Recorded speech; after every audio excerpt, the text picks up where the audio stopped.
As it's 4:31, we will call this meeting of the Community Resources and Tourism Committee to order on Tuesday, November 8th. It's 4:30 p.m.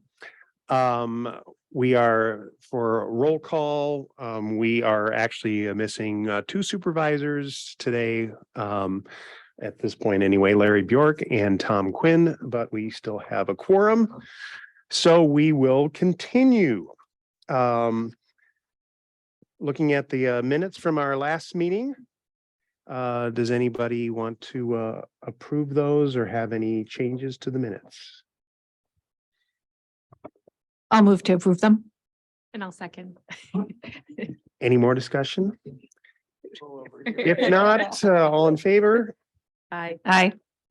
Moving on to public comments. Do we have any public comments? No public comments. So let's move on to staff report. First of all, let's hear from our area extension director. Excellent, thank you.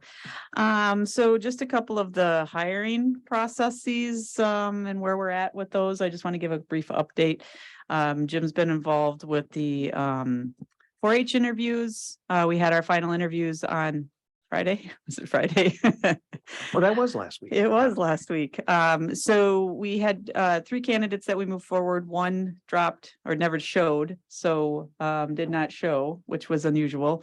She did also drop out of another pool. Oh, so she did drop out of that other one She too. dropped out of the other one as okay. well. So I'm thinking that she meant that she was dropping out of both and did not convey that to HR. So we waited for her and she did not arrive. So we had 2 interviews. One was remote from Boston and one was in person.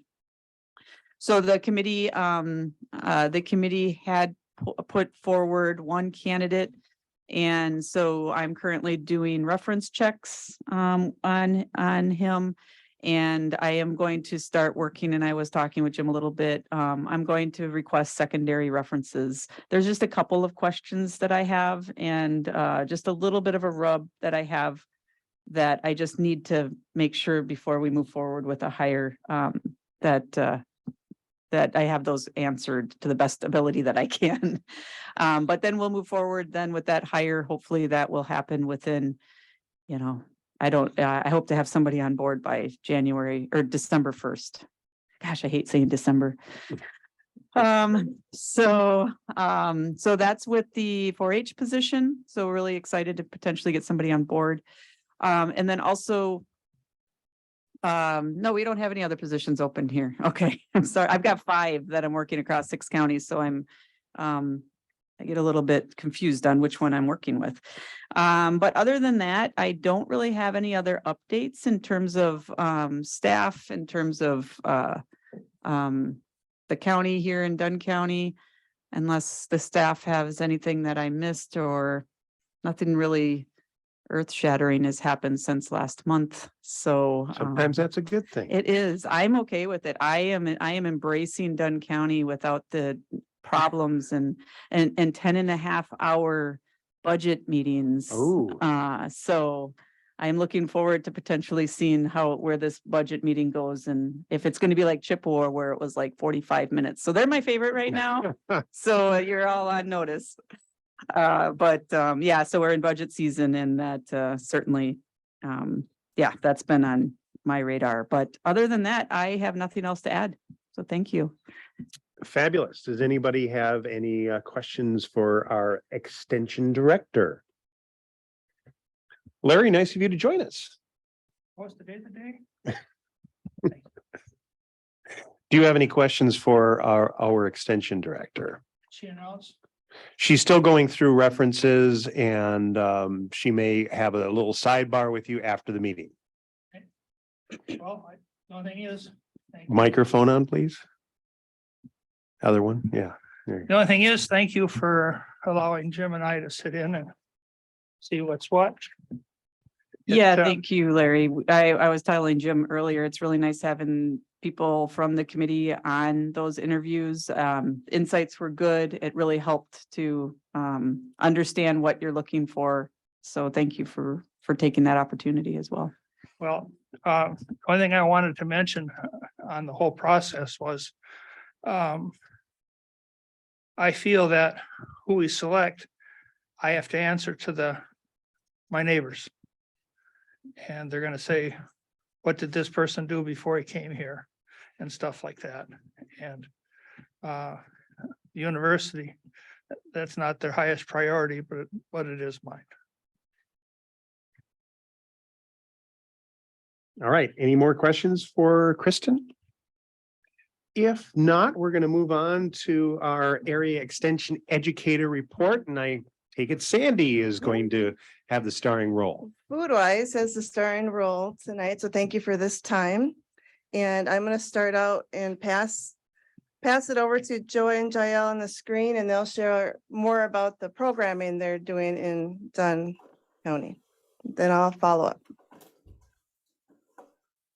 Well, good evening, everybody. Can you hear me okay?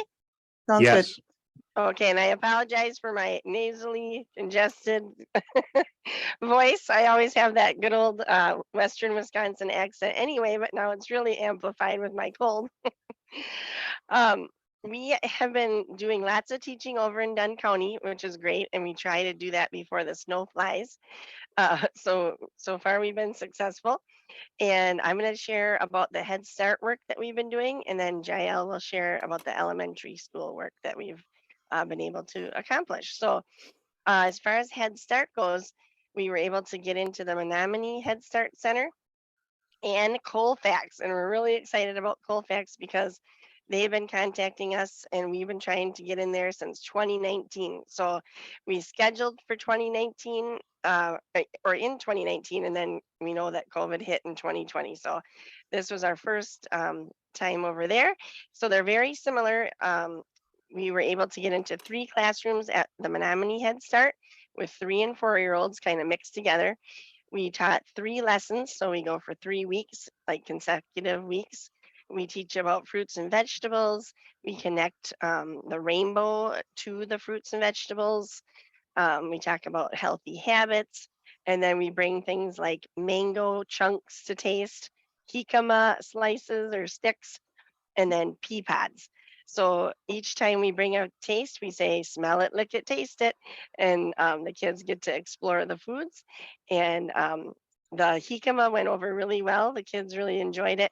And the pea pods were something that we were told that the Head Start children don't get a lot of. So we did that. And the pea pods were actually a little tough to find. They were sold out at Aldi, and I had to go to Walmart, and then I was able to find them there. So then same with Colfax. They only have 1 classroom, but we do those same exact lessons and the same fruit and vegetable tastes over there. And the teachers were thrilled to have us, and it's a beautiful center over there in Colfax. So we're looking forward to maybe doing a parent event at either one of those places this winter or the spring. So that's all I've got for Head Start. If there's any questions, I'll answer them. I have one. Supervisor Bjork. Thank you, Mr. Chair. How many other centers are there in Dunn County? My wife was a director at Downing years ago. So That I'm not sure of. Sandy, can you help me out there? There are only those 2 centers, okay. and we're in there. So if Good. there were another one, we'd touch base with them. I thought so. Well, good. All right, Jael. Okay, hello, I'm Jael Wolf, and I'll just. Oh, let we you can't know- hear you, Jael. You're very, very quiet. What about now? Nothing? Sounds like you're talking through a tin can. I'm thinking your speaker isn't connected. What about now? Mm-mm. No. Mhm. Oops. Now, No. I'm just going to run to Joy's office. Sure. We're right down the hall from each other.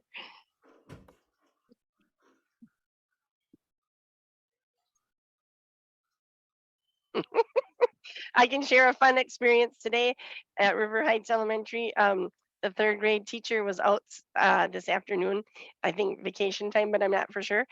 And the principal was the substitute. So that was kind of fun. So the principal Kennedy, I think his last name is, he got to see our food-wise nutrition lessons.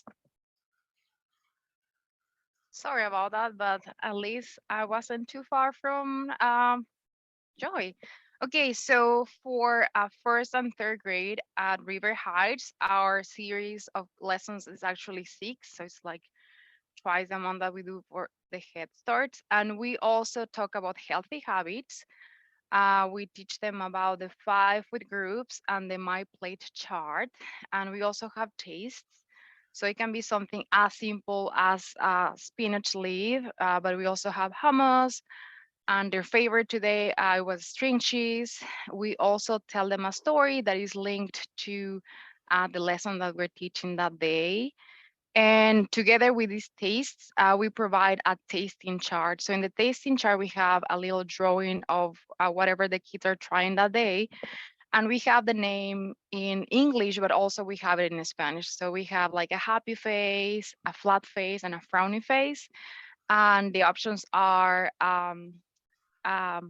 it's I like it. The other one is like it's okay, and the other one is not today. And we also have those 3 versions in Spanish. So we really encourage kids to avoid saying I don't like it. We just encourage to tell them that, oh, maybe today you didn't like it, but maybe tomorrow you'll like it. You never know. And besides the tasting chart, having those things in Spanish, we also try to teach them the color of the food groups and the food groups in Spanish. And we also ask them to take these tasting charts with them to their homes, so like that parents can see what they have tried. I was surprised how much kids actually like plain spinach. So it's really good that their parents know that they can just purchase spinach and they will eat them. And we also send some other relevant information about healthy choices for their families. Yeah, I don't know if there's anything else that I should add that maybe Sandy can help me, or if you have any questions. So also, we've just started a Harvest of the Month program in Foodwise. And so we are able to get postcards and posters to put in the cafeteria. So these messages are also going to the homes. And so today we sent home postcards on apples. And so Harvest of the Month, you get 4 choices in the season. And so I spoke with Michelle Closer, the food service director. She said, okay, go for the apples, Okay, so that they can also promote it in the cafeteria, or the teachers can promote it, and the parents are getting the information as well. So that's going home. And so we have more information on those Harvest of the Month vegetables. Perfect. She's talking about Harvest of the Month.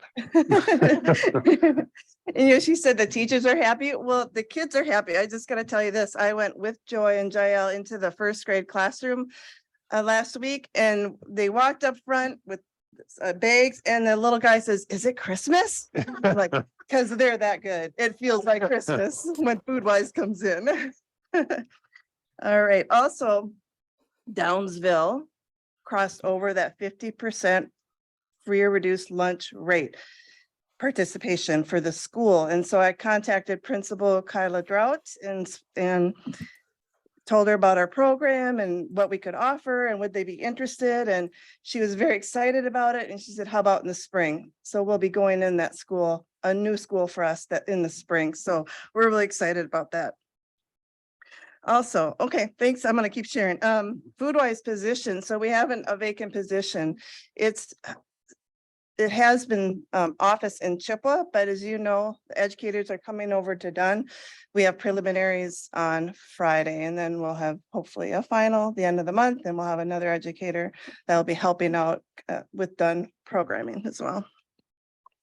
So other Strong Bodies is ongoing. So every 8 to 12 weeks, we start a new Strong Bodies program that we all take part in. I did some leading of the exercises, different series. Now they've been super busy. So, but otherwise January, we start a new series, but just so that you know that we do have 30 Dunn residents that are signed up for that Strong Bodies virtual online strength training program.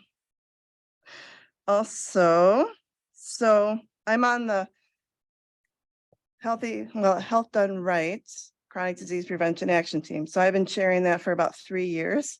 I've just stepped down, give someone else an opportunity to chair. So Tina from Mayo is now the chair, but I'm still super involved. And you know, when you have a position that's covering 3 counties, you might feel like, oh, that's diluted. Like we're only getting 30% here, but I just want to share what I think is an advantage to that, from my perspective anyway.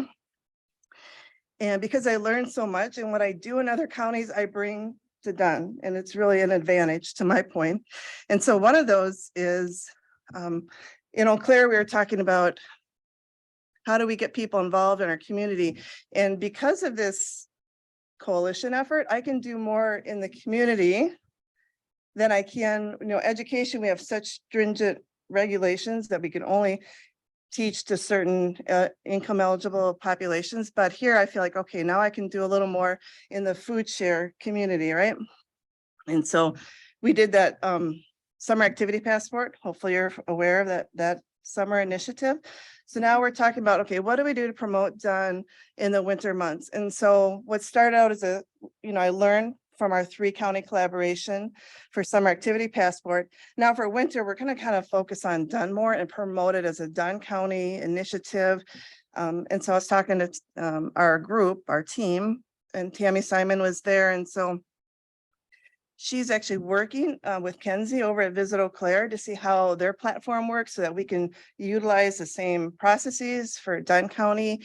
And we're really gearing up. We're working Historical Society, lots of partners around Dunn that we're really going to have this big winter promotion to get out and be active during the winter months. So we'll do a soft open the 3rd week of December to catch the families before they go home for break. And then it'll really kick off like January and February, where we have incentives. And so it's the same process where if you are out and about and you're enjoying all these opportunities that will promote trails and ice skating and sledding and whatnot, if you upload a photo, then you'll get your name into a drawing for great gifts. So for that summer activity passport, this year we had 129 total uploads. That's up from 80 last year. And then they did 2 families from each county. So that was very equal, that everybody got a chance to win equally.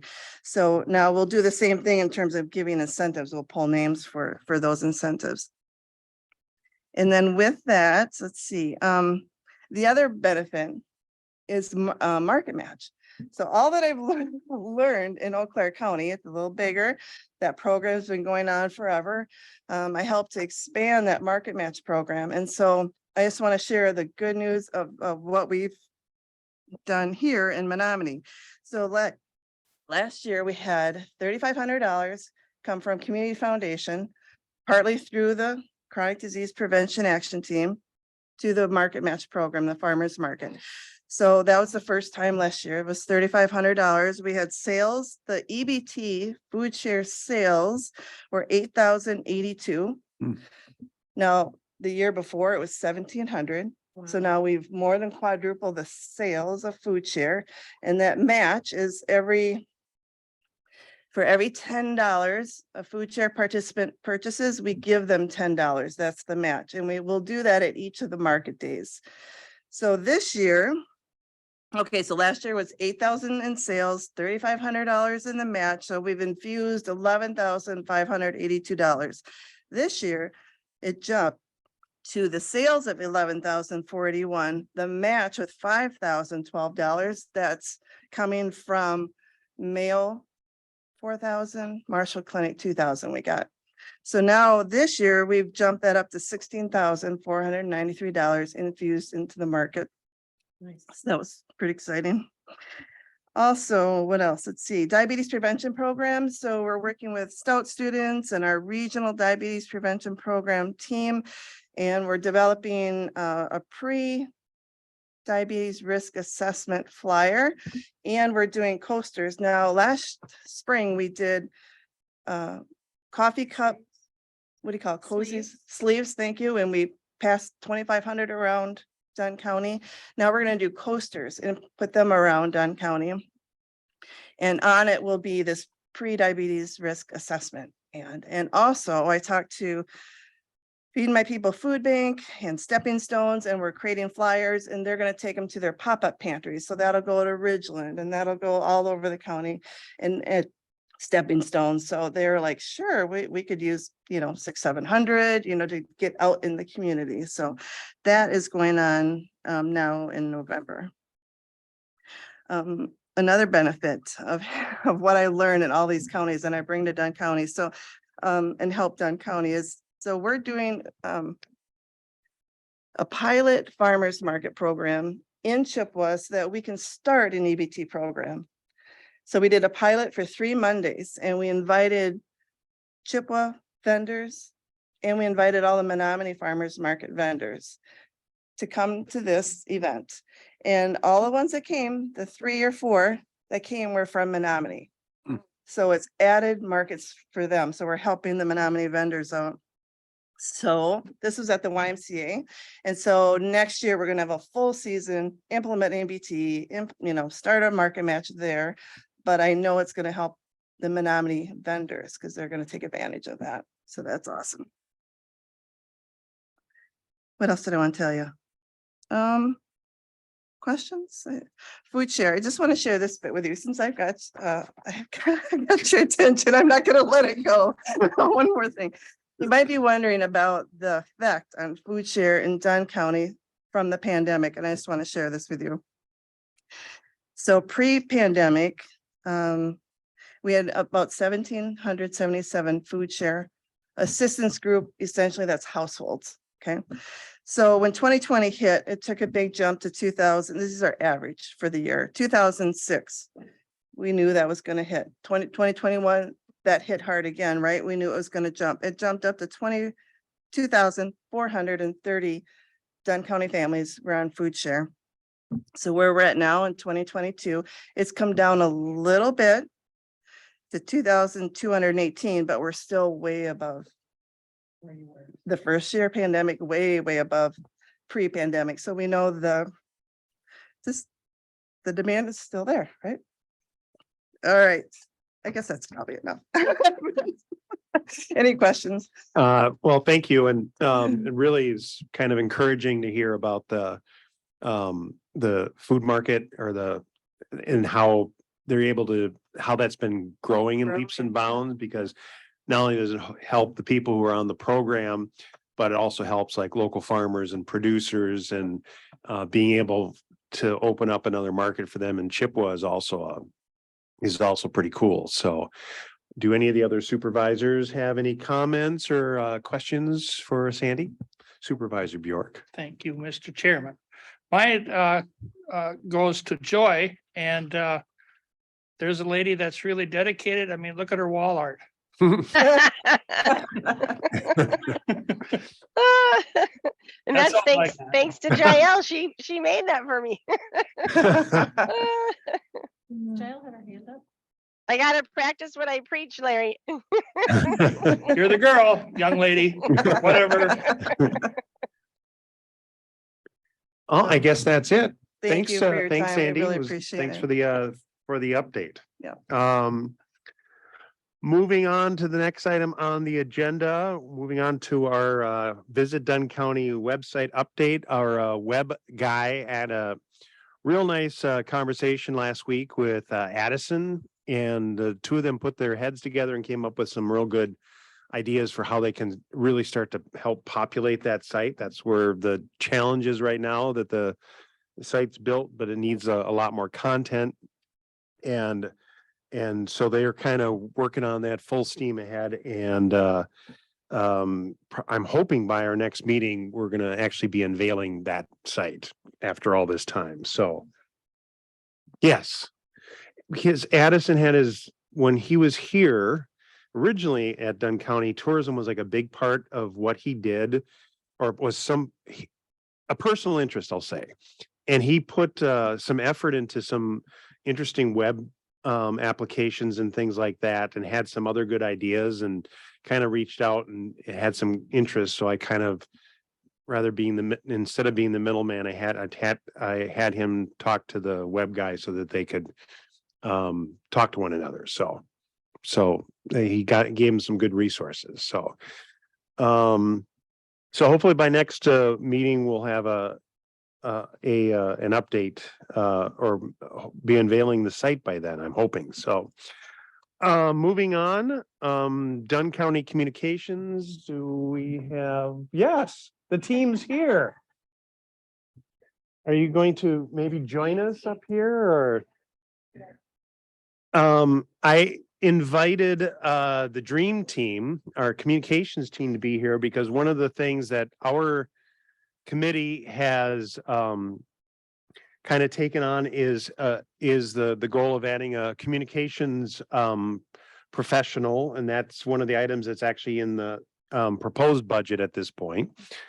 And at the last administration meeting, our illustrious county manager unveiled this inaugural video that they kind of proposed as far as like being an informational thing. So based on this first video, I thought it would be kind of good to have them come talk to our group because if our communications professional becomes a reality, it'll be essential for him to work with our county manager and help maybe guide some of that messaging and provide some of that stuff. So, and being that that's kind of part of this committee, I thought it would be nice for them to kind of share what they're up to with our committee. So if Chris, if you want to tell us a little bit about what you're up to. Sure. And you can potentially even share your first efforts at this. That's the plan. Even though I understood that Krista was a little scared about, oh, I can't believe you showed that first the first effort. So Yeah. So, so just taking a tiny step back, one of the things that always intrigues me about leadership is you sort of, in conjunction with what other people want from you, also get to sort of identify some of your own priorities and initiatives. And so listening to county board discussion over really months and years, in some respects, going back to the development of the directional plan, I know that there's been a strong interest in community engagement, in board messaging, just kind of all of the pieces that go with that. So so Dan and Krista and I came together to just do some brainstorming around what we might do to start to offer some opportunities for some different types of messaging.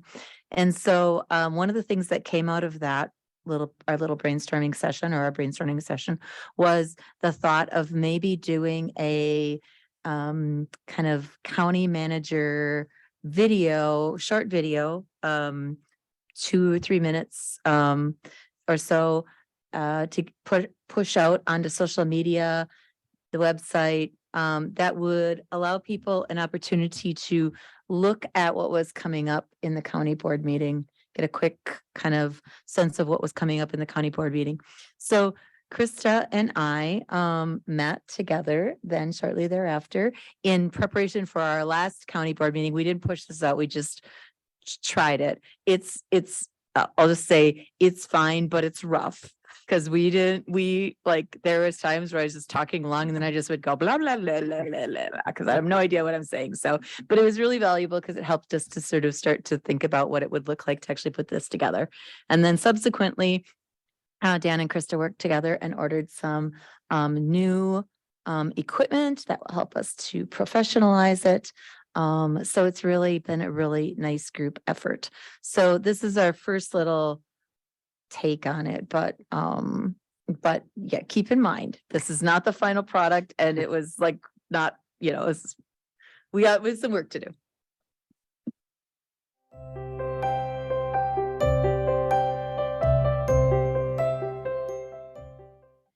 Good morning. My name is Chris Corpola, and I'm the Dunn County Manager. You might wonder what a county manager does or is. A county manager is responsible for the oversight of the day-to-day operations of the county. And in my role, I am responsible for overseeing the work of all of the department heads who oversee all of the operations of the county. So that includes everything from our public health department to our sheriff's department, to the register of deeds, to our county nursing home, the neighbors of Dunn County, and all of the other things that a county does. Over the next weeks or months, hopefully we'll get to be able to highlight a little bit of what a county is responsible for, because we do a lot of great things. So I wanted to talk with you a little bit this morning about the upcoming Dunn County Board of Supervisors meeting. Again, you might wonder what happens at a county board supervisors meeting if you haven't previously attended one. And we're trying to use these little videos to give you a little snapshot of what you could expect if you were to attend. If you're unable to attend in person or don't want to attend in person, you can always view a video of the county board proceedings by going to the Dunn County YouTube site. And if you subscribe to that, you can find all of the committee meetings and all of the county board meetings for the last several years, and you can watch to your heart's content. So this week at the county board meeting, we're going to speak a little bit about the development of a new tax increment district in the Menominee City proper area. The Dunn Department of Revenue has a great resource on learning more about tax increment districts, TIDs as they're called, if you'd like to know a little bit more about that. We're going to talk about the final 2023 budget proposal. The county board will do its sort of last look at that before it approves it in November, and we are bringing to them a balanced budget. There is a report out on the potential development of the Tainter Lake Rehabilitation District, and there was a public hearing some weeks ago, and now there will be a report out on that. There will not be a vote on the actual potential development of the district, but there will be a report on the public hearing. And then the county board will do some routine budget adjustments each year as different allocations and revenue numbers become known. There's a need to adjust our budget. And so we do that in each meeting. And then lastly, they will be looking at our 2023 pay grid for staff and where there will be increases. At this point in time, it's anticipated that there will be a 3.5% increase in staff wages, as well as some step adjustments as they earn additional pay for their longevity with the county. So those are the things that you can anticipate seeing if you come to the county board meeting or if you watch it on YouTube. And we hope that it gives you just a little flavor so you can tune in or you can highlight into that portion of the video if you are interested in any of those topic areas. Thanks for joining us this morning.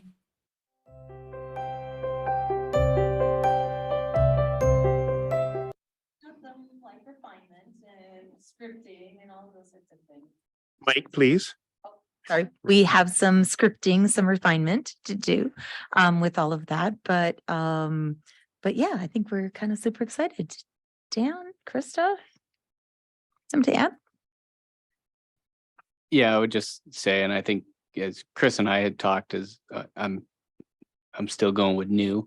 And as Chris's role changed, I think there's an education to everything that the county actually does, that even as a resident of the county for like 20 some years, I didn't know as I started with the county. And as Chris, I know you've worked with the county for a long time, but as you change your role and you start to see more of those, I think part of that was, how do you get that info out and how can people do that? And so we've brainstormed a whole bunch of ideas. We have enough work for Chris to keep Krista busy for a while on just little topics about what the county does in little services, just in quick little bits and bytes. And Yeah, do you want to talk about the first piece another piece that you're putting together on budget?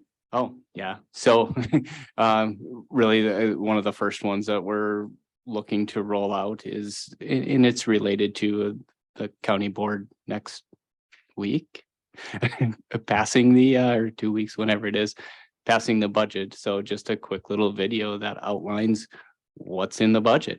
What are those changes, and what do all of these words that when we put together, we talk about levies and we talk about general funds and we talk about debt and general obligation debt and the different pieces that make up the budget, just to kind of put that out there so that if somebody wants to do that, they can see where that budget is and what actually makes up the revenues for a county. And once again, I think that's something that the normal resident, if you don't really dig into it, knows. And I think some of the supervisors are probably aware of that. It takes a couple of years of dealing with budget to understand exactly how it works. So we're going to solve that in a 3-minute video. So Just to go in further about the videos of little things throughout the county, I just call it learning about county government videos. And we have quite a few that we thought about doing, like the committee to the board process. How does that work? You know, because there's a lot of things that the public don't know. And it'd just be great to inform them. So in conjunction with that, then, as I mentioned, Dan and Krista bought some little bit higher tech equipment and are setting up a studio. Krista's working on setting up a studio. And then Jim, Supervisor Zons, has offered to help us tapping into his professional knowledge and experience to help us to kind of sort of frame what we're doing, and then look very much forward to bringing on Doug Mel in January and utilizing him to help us to refine the messaging as well. So it's kind of fun. And this is kind of why I wanted you guys to come talk to this committee, since, you know, the communications doesn't really almost fall into any committee, and it's just, we've kind of just taken that on, mostly maybe because it's like a passion of mine, and I think it's really important. And it's been, you know, our whole committee kind of has agreed that this is an important thing. And what they're trying to do, I think, kind of dovetails into what our committee has talked about, because people, you know, this is pretty dry stuff, and people don't, you know, rarely are clicking on the website to read through either agendas or minutes, but, you know, they might take some time to, you know, watch a short video, or even just have the video on and hear some of this stuff. And like Dan said, just even some of the basics, you know, talking about levy limits and or how the committee process works, on how things, you know, even like we want to hear from you and your public comment, and where you need to do that is at the subcommittee, where things are basically decided and things happen, as opposed to at the county board, because that's basically when the decision's already been made, so to speak. So do any of our other committee members have any comments or thoughts? Supervisor Bjork? Thank you, Mr. Chair. I fell right into just today, or it might have been yesterday, right into I had no idea they were doing so much. Idea or county, in that I had filled out a jury pool registration. You got one of those too, huh? I got one and I sent it back, but I forgot that I sent it back. So I called this morning and I went through the voicemail and got the right one. I said, yeah, you sent it back on time, which was also a surprise to me. But I said to the woman that I was talking to, I says, you know, every county board member ought to just listen to your telephone answering thing on which departments you have, because I've lived in Dunn County all my life, and you hear about this program and that program, and I've been involved with the courts, you know, my family. And but geez, the things that Katie does down there was mind-blowing.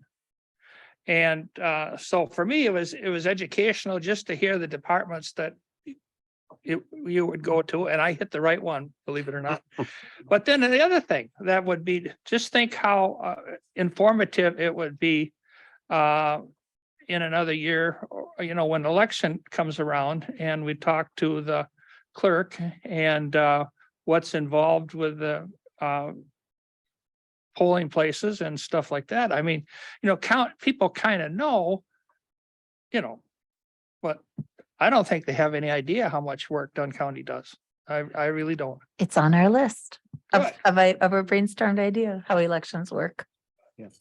And I would point out, and I assume it was Krista that found it, but if you do look at the Dunn County social media, there was something put up by the Wisconsin Counties Association. It was a quick little video of what counties do. And it was actually very good.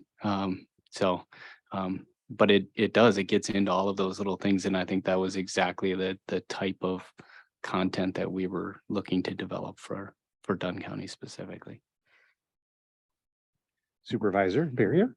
Yeah, I actually watched that video from the WCA. It was great. But anyway, I just wanted to say that these videos, I love the idea. I think it's great. I remember like early on in the pandemic, the public health director did her little weekly things. And I always watched those, and a lot of people did. And yeah, I think that this kind of video content is really welcome.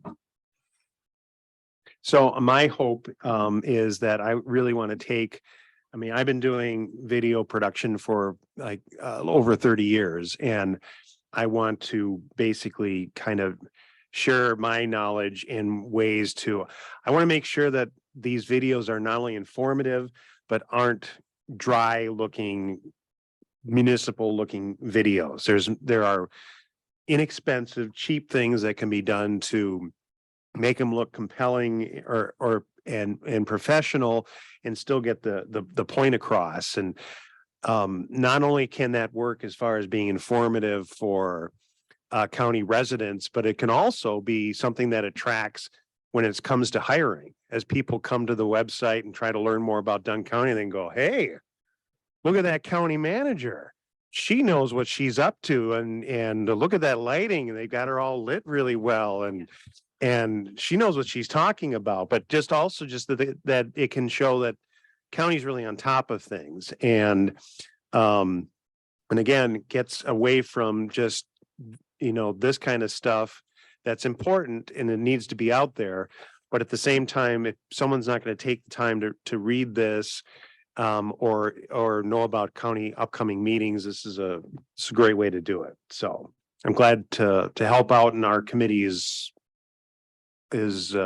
to be part of it too. So You Kristen? you make an excellent point with regard to, there's a lot of information out and about that the youngest of our workforce, the first place that they go when they're exploring an employer is to see what kind of a social media presence and web presence that they have, and really see what kind of employer am I getting involved with. So hopefully it helps towards promoting that as well.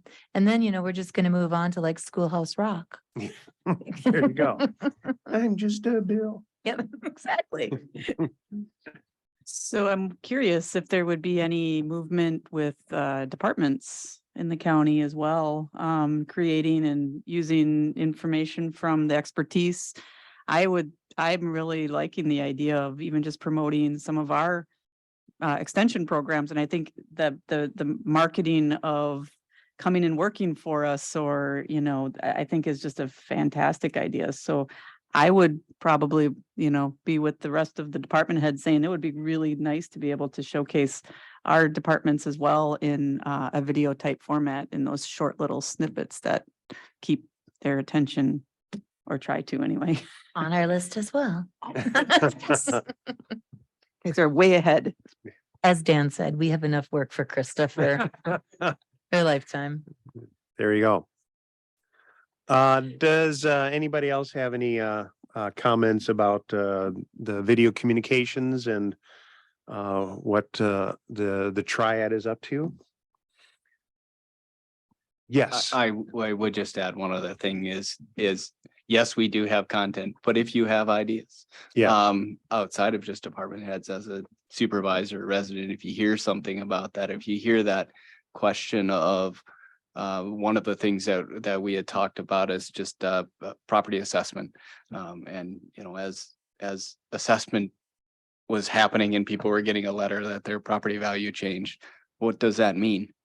Well, and I think that and- along with that, there's some really articulate department heads that do such a good job of explaining things during like county board meetings. They would be like the natural person to basically walk through these different types of things like you're talking about. You know, so as you, and that would be something to the entire board, but yes, as you hear those ideas, as you get that question from a constituent and say, hey, that's something that we can get that out there, because if one person has the question, guaranteed other people do.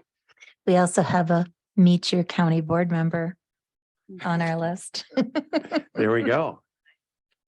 Excellent. Some people may step down before that happens. All right, there are no other questions. Thank you, the three of you, for sharing your what you're up to with our committee. And we're glad to help. So we're going to move on, which is not much else, because consideration of actions to be taken by the committee. There are none at this point. Our next committee meeting is Tuesday, December 13th at 4:30. Are there any announcements that anybody has? Small announcement. It's not really much of an announcement, but. Step up to the mic. There we go. Correct button. Hi. I just wanted to say that with the help of the amazing Michelle down there at the end, Michelle, we took on redoing a Parents Forever handout, which I thought was kind of depressing looking, which was the previous one. Feel free to pass it around. It's. Your kids will move back in. Very- It changed the name of the trademark program. So it's still going to be Parents Forever, but we rethought this. Michelle and I teamed up. I think we make a really good team. I wanted to put in the QR code. That's a free texting service that anybody can use. You don't have to be splitting. There's some really great parenting tips in there. It's 8 weeks of parenting tips and it's easy to stop, easy to sign up. So we featured that prominently. The other thing is we took out all the dates and the times and we send everybody to our website. So this can remain evergreen, which is a great savings for printing, which allowed us to up our printing. We went over and had these professionally printed and folded. Not that our printer and folder is not perfect, but this is better. And the inside design with more colors, there's just a lot less in the way of words, which depending upon who's reading this can be really important as to whether it's going to draw them in and make them interested in the class at all. This has been mailed out to all of the school districts and all of the state certified childcare centers, along with a cover letter introducing myself and what some of the parenting programs and other staff trainings and things like that I'm currently able to offer. And just as a quick introduction, this was the excuse to send that out, which was really nice to have something appealing to mail out. And then starting this week, it'll go out to people in this building that I've already met with. And some of them already have these, but I'll do another cover letter and another round of these. They're being used by the clerk of court, because the clerks work in the judicial system for people who are court ordered to take a co-parenting class as they're splitting up. So this has turned out to be an actually really fun class to teach. I was a little worried the first time you teach a class that's court ordered, or a good portion of the people are court ordered, you get a lot of people with their arms folded who are leaning back and looking like they would rather be any place in the whole world. And I take it as a personal challenge to get them involved. And by the end, I get really great survey results back, and people say things like, I didn't think I wanted to take this class, but I'm really glad I took this class. So some people told me they wish they had it years ago, which I think tells you something about the state of parenting. Many people, if you're fortunate enough to grow up in a family where you got to witness good parenting, you're multiple steps ahead. But a lot of families don't have that through no fault of their own.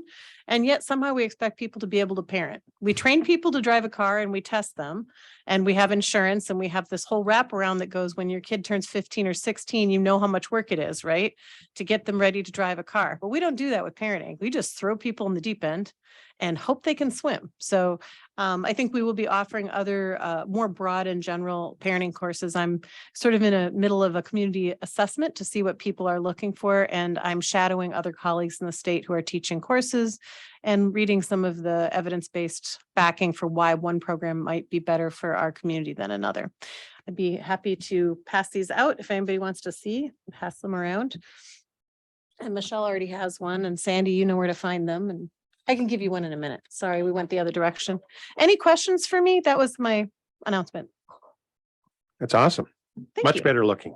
Yeah, That doesn't look like a hellscape. yeah, that and no fault for, I don't mean to blame, Stephanie was delightful, and actually Stephanie was really pretty good graphics and designer, and typically very cheerful, like sunshine, rainbows. She must have had a bad Butterflies. day that day. I don't know, or maybe she inherited it from somebody else That and could just be. did not have time to, we have a lot going at any given time. Sometimes it's hard to redo the brochure, becomes sort of a side project. So yeah. Excellent. Okay, thank you. Thank you, Louisa. And with that, we're adjourned.